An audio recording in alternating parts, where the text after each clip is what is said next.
आज उत्तर प्रदेश की राजनीति में और मुस्लिम राजनीति में दो घटनाएं घटी। एक, उत्तर प्रदेश में कद्दावर नेता, कई बार मंत्री रहे नसीमुद्दीन सिद्दीकी साहब जो है समाजवादी पार्टी में शामिल हो गए। उनके साथ और भी कई कद्दावर नेता और पूर्व विधायक शामिल हुए हैं। इसके अलावा शहर हैदराबाद में दारुस्सलाम में जो MIM का हेडक्वार्टर है, वहां पर बिहार के नए नवेले विधायक बने इंजीनियर IP गुप्ता पहुंचे हैं और उन्होंने एक बड़ा बयान दिया है जो सोशल मीडिया पर वायरल है।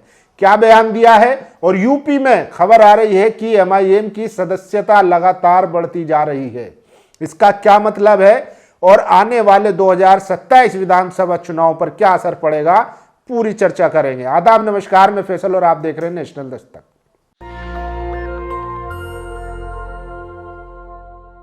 सबसे पहले बात करते हैं उत्तर प्रदेश की। उत्तर प्रदेश में खबर आ रही है कि MIM के जो सदस्य हैं ऑन रजिस्टर्ड 1 करोड़ के पार हो चुके हैं और ये पिछले 1 महीने में 3 लाख की सदस्यता बढ़ी है। इससे पहले बताया जा रहा है कि 70 लाख जो है उनके सदस्य थे, लेकिन अब वो पार कर पिछले एक महीने में उनकी संख्या 1 करोड़ के पार हो चुकी है। सोचिए वो क्यों हुआ? क्योंकि बिहार में जिस तरीके से MIM ने प्रदर्शन किया, 5 विधायक जीते, उसके बाद महाराष्ट्र के लोकल चुनाव में उन्होंने अच्छा प्रदर्शन किया, वहां पर 125 से ज्यादा उनके कॉरपोरेटर जीते और अब हाल ही में तेलंगाना में हुए निकाय चुनाव में 140 सीटों में से चुनाव लड़े, 140 सीटों पर, और 75 से ज्यादा उनके कॉरपोरेटर जीत के आए हैं।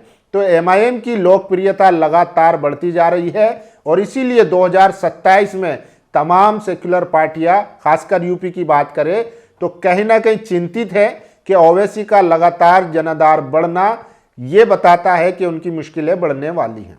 उनको डर सताने लगा है कि कहीं ना कहीं जो मुस्लिम वोट है वो अब MIM की तरफ जा रहा है। सोचिए, अभी एक वीडियो वायरल हुआ था जिसमें कांग्रेस के प्रेसिडेंट मल्लिकार्जुन खड़गे साहब कहते हुए दिखाई दे रहे हैं, सुनाई दे रहे हैं। उसमें सांसद इमरान मसूद भी हैं और कई लोग हैं। उसमें सुनाई देते हैं कि वो लोग आएंगे, उसको आने मत देना, उसको आगे बढ़ने मत देना, खत्म हो जाएंगे। इस तरीके की बात सोशल मीडिया पर आपने देखी होगी, वो वीडियो वायरल है। सोचिए तो क्या MIM की ताकत बढ़ती जा रही है और अब मुसलमानों ने ओवैसी को अपना नेता मान लिया है। वहीं दूसरी तरफ जो मीडिया चलाता था भड़काओ भाईजान, इस तरीके से हेडलाइन देता था, जिन्ना का दूसरा रूप, इस तरीके के जो लक़ब देता था, अब वही मीडिया ओवैसी को कह रहा है कि ये राष्ट्रवादी मुस्लिम पहचान के साथ आगे बढ़ रहे हैं। सोचिए, जिस तरीके से ऑपरेशन सिंदूर हुआ, पाकिस्तान को जवाब देना हो या US डील पर ट्रंप को जवाब देना हो, ओवैसी खुलकर मुखर होकर लगातार बेबाकी से जवाब देते आए हैं। तो ये जो संदेह था ओवैसी के प्रति कि ये जिन्ना वाली राजनीति करता है, फिर से नया पाकिस्तान बनाने की बात करता है, वो कहीं ना कहीं अब प्रोपेगेंडा सारा ध्वस्त हो गया है और बीजेपी की B टीम का जो इन पर टैग लगता था वो भी कहीं ना कहीं खत्म होता दिख रहा है। अब कई जगह पर ऐसे नतीजे आ रहे हैं कि कांग्रेस या तमाम जो सेक्युलर पार्टियां हैं सो कॉल्ड, वो लगता है कि वो वोट कटवा साबित हो रही है। ऐसे नतीजे और स्ट्राइक रेट उनका बढ़ता जा रहा है। इसीलिए देखिए, आज समाजवादी पार्टी में यूपी के कद्दावर नेता, BSP के टाइम पे कई बार मंत्री रहे, कैबिनेट मंत्री मायावती जी के खास नसीमुद्दीन सिद्दीकी साहब ने आज समाजवादी पार्टी ज्वाइन कर ली। उनके साथ और भी कई विधायकों ने ज्वाइन किया है। सोचिए तो क्या ये यूपी के 2027 विधानसभा को मद्देनजर रखते हुए मुस्लिम जो लीडरशिप है उसको अपनी तरफ लाया जा रहा है। और खबर आ रही है कि यूपी में लगातार जिस तरीके से MIM की लोकप्रियता बढ़ रही है, सबसे ज्यादा अगर नुकसान होगा तो वो अखिलेश यादव को होगा। वहीं दूसरी तरफ MIM के तमाम नेता कहते आ रहे हैं कि अगर कम्युनल फोर्सेस को रोकना है, दक्षिणपंथी ताकतों को रोकना है, तो गठबंधन करना पड़ेगा और हम गठबंधन करने के लिए तैयार हैं। हमने बिहार में भी ये चीज कही थी, लेकिन बिहार में नहीं हुआ, आप नतीजा देख रहे हैं। हमने जितने की सीटें मांगी थी उतनी सीटें हम लगभग जीत गए थे। 6 मांग रहे थे, 5 जीत गए, एक बहुत करीबी फर्क से हार गए थे। तो क्या डर सता रहा है अखिलेश यादव को, यह भी बड़ा सवाल है। और सोचिए, बिहार के नए नवेले आईपी गुप्ता जो बताते हैं कि एक जमाने में वो गोबर उठाते थे, लेकिन लालू जी की वजह से उन्होंने बिहार के दलित पिछड़ा आदिवासियों को सदन में भेजने का काम किया है। वो सदन में ये बात बोल रहे थे, अब वो दारुस्सलाम में उन्होंने कहा है कि बिहार की सियासत बिना मुसलमानों के, बिना ओवैसी के नामुकम्मल है। सोचिए, ये आईपी गुप्ता इंडिया गठबंधन में शामिल थे, इनकी पार्टी, एक विधायक जीत पाए थे, लेकिन उसमें भी खबर आ रही थी कि पहले इनका ओवैसी से गठबंधन की बात चल रही थी, लेकिन लास्ट वक्त में ये इंडिया गठबंधन में चले गए। तो क्या बिहार में नया गठबंधन देखने को मिलेगा आने वाले चुनाव में, ये भी एक बड़ा सवाल है। लेकिन बात करते हैं यूपी में। देखिए, यूपी तक की खबर है, पूर्वांचल अध्यक्ष जनाब इसरार अहमद साहब का बड़ा बयान, अखिलेश यादव मुसलमानों के बिना अपनी सीट तक नहीं बचा सकते। अखिलेश यादव अपनी लूट की दौलत बचाने के लिए योगी से मिले हुए हैं। 2027 में जनता असली चेहरा पहचान चुकी है। रिपोर्ट के मुताबिक एमआईएम के 90 लाख से ज्यादा सदस्य 6 महीने में 30 लाख नए जुड़े हैं। क्या 2027 में अखिलेश यादव एमवाई फॉर्मूला पड़ेगा दबाव में? पूर्वांचल अध्यक्ष जनाब इसरार अहमद के नेतृत्व में संगठन मजबूत हुआ है।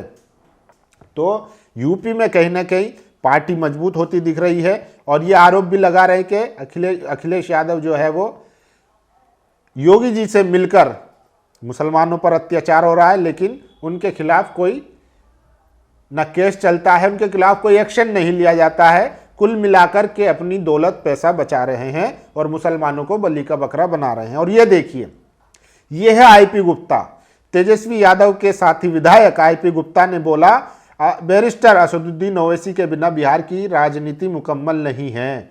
सोचिए, बिहार में भी ओवैसी को लगातार बी टीम और सी टीम कहा जा रहा था, लेकिन उन्होंने हिम्मत नहीं हारी। वो लड़े, हारे, फिर लड़े, जीते, फिर लड़े, जीते, पार्टी तोड़ ली गई, विधायक तोड़ दिए गए, लेकिन फिर लड़े, फिर जीते। अब लोग उनको मानने लगे हैं, उनकी पार्टी को एक्सेप्टेंस मिलने लगी है राजनीति में, अब अछूत नहीं बचे हैं। तो बिहार में भी नई राजनीति देखने को मिल सकती है। और ये देखिए, ये नसीमुद्दीन सिद्दीकी साहब हैं। बड़ी खबर, पूर्व मंत्री नसीमुद्दीन सिद्दीकी के कार्यालय में लगी अखिलेश यादव जी और नेताजी की फोटो। पूर्व मंत्री नसीमुद्दीन सिद्दीकी ने कहा, 2027 में हर संभवतः अखिलेश यादव जी को सीएम बनाकर समाजवादी पार्टी की सरकार बनाना है। और देखिए, नसीमुद्दीन सिद्दीकी साहब जो है, आज की सबसे बड़ी खबर है ये यूपी की राजनीति की। हयात लेके चलो, कायनात लेके चलो, चलो तो सारे जमाने को साथ लेके चलो। अखिलेश जी ने कभी हिंदू मुस्लिम की राजनीति नहीं की है, उन्होंने हमेशा सिर्फ विकास की बात की है। इन्हीं सब चीज़ों से प्रभावित होकर मैंने आज समाजवादी पार्टी ज्वाइन की है। 2027 में हमें पीडीए सरकार बनानी है, ये नसीमुद्दीन सिद्दीकी साहब कह रहे हैं। और जो शेर पड़ा है वो सबसे ज़्यादा वायरल है, हयात लेके चलो, कायनात लेके चलो, चलो तो सारे ज़माने को साथ लेके चलो। अब देखते हैं तो क्या 2027 में अखिलेश यादव और ओवैसी और तमाम जो छोटी मोटी पार्टियां हैं वो एक मंच पर आएंगी। अगर ऐसा होता है तो यूपी में एक बड़ा राजनीतिक उलटफेर होगा, और जो मजबूती दिख रही है बीजेपी में, कहीं ना कहीं वो भी खत्म होती नजर आएगी। अगर कोई टक्कर दे सकता है तो गठबंधन से ही टक्कर दी जा सकती है। अगर कोई ये सोच ले कि हम मुस्लिम वोटों की बुनियाद पर बीजेपी को रोक लेंगे या हरा देंगे, तो वो उनकी नासमझी है। कोई ये सोच ले कि हम मुसलमानों को साथ ना लेकर बीजेपी को रोक देंगे, उनको हरा देंगे, तो ये भी उनकी नासमझी है। इसीलिए बड़ी ही चतुराई से, समझदारी से गठबंधन अगर होता है तो कहीं ना कहीं ये जनता के फायदे में रहेगा। चाहे देखिए, आज यूपी में दलित हो, पिछड़ा हो, आदिवासी हो, मुसलमान हो, सबको मारा जा रहा है, ब्राह्मणों को भी मारा जा रहा है, सबकी क्लास लगाई जा रही है। इसीलिए गठबंधन जरूरी है। और देखिए, भारतीय राष्ट्रीय कांग्रेस में बहुजन समाज पार्टी और असदुद्दीन ओवैसी का डर चल रहा है। कांग्रेस को अंदेशा है कि अगर बीएसपी और एमआईएम यूपी में मिलकर चुनाव लड़ गई तो कांग्रेस सपा का यूपी के साथ साथ देश से गायब होना निश्चित है। साथ ही कांग्रेस के राष्ट्रीय अध्यक्ष श्री मल्लिकार्जुन खड़गे जी संसद के बाहर मुस्लिम सांसद इमरान मसूद से कह रहे थे कि उस हैदराबाद वाले को यूपी मत आने देना, अगर वो एक बार आया तो हमें कांग्रेस सपा खत्म कर जाएगा। जो मैंने आपको वीडियो बताई थी जिसके बारे में जिक्र कर रहा हूं वो सोशल मीडिया पर वायरल है। और सोचिए, तेलंगाना में कांग्रेस 2500 सीटों पर चुनाव लड़ी, 1300 जीती। वहीं एमआईएम 145 सीटों पर लड़ी, 70 जीती। बताओ किसका नतीजा अच्छा है? तो स्ट्राइक रेट के मामले में एमआईएम काफ़ी हद तक सही है। वो तमाम सीटों पर चुनाव नहीं लड़ते हैं, लिमिटेड पे लड़ते हैं, और जहाँ भी लड़ते हैं वहाँ उनका स्ट्राइक रेट अच्छा रहता है। तो ओवैसी एक परिपक्व जो है राजनेता है, उनको पता है किस हिसाब से चुनाव लड़ना है, उनकी रणनीति बहुत क्लियर होती है। और इसीलिए जो मीडिया उनको जिन्ना का रूप और तमाम टैग देता था, देशद्रोही, भड़काऊ भाईजान, अब वही मीडिया उनको राष्ट्रवादी मुसलमान बता रहा है। तो ओवैसी को राजनीतिक समझ है, वो तोड़ जानते हैं उस भीड़ का भी जो धर्म के नाम पर लोगों को लिंचिंग करती है या धर्म के नाम पर वोट करती है। जिनके सामने से मुद्दे गायब हैं, रोजी के, महंगाई के, भुखमरी के, वो उनको भी टारगेट करना जानते हैं। तो ये बड़ी खबर है। आईपी गुप्ता ओवैसी की तारीफ कर रहे हैं दारुस्सलाम में जाके। यूपी में नसीमुद्दीन सिद्दीकी साहब जो है सपा ज्वाइन कर चुके हैं। वहीं खबर आ रही है अंदर की कि अगर गठबंधन, सोचिए चंद्रशेखर आज़ाद, असदुद्दीन ओवैसी, मायावती और अखिलेश यादव अगर चारों मिलकर गठबंधन कर लेते हैं तो फिर बीजेपी का सुपड़ा साफ होना तय है। लेकिन ऐसा लगता नहीं है कि इस तरीके का गठबंधन देखने को मिलेगा। बाकी आप लोगों की क्या राय है? क्योंकि जनता के पक्ष में तो यही है, बहुजनों के पक्ष में यही गठबंधन है और यही गठबंधन कारगर साबित होगा। ज़्यादा नहीं, ज़्यादा मत खाओ, हल्का थोड़ा थोड़ा खा लीजिए तो बेहतर है, नहीं तो फिर थोड़े से भी जाएंगे। बाकी आप लोगों की क्या राय है इस पूरे गठबंधन पर? हो सकता है या नहीं हो सकता है? और होगा तो कितना फ़ायदा होगा? अपनी राय जरूर दीजिए। शुक्रिया। नेशनल दस्तक की आपसे गुजारिश है कि अगर इसको बचाना चाहते हैं तो नेशनल दस्तक को सब्सक्राइब करने के लिए रेड कलर के सब्सक्राइब बटन को दबाएं, फिर बेल आइकन की घंटी दबाएं। नेशनल दस्तक को बचाने के लिए बहुत जरूरी है कि हर खबर को शेयर करें, लाइक करें, कमेंट जरूर करें।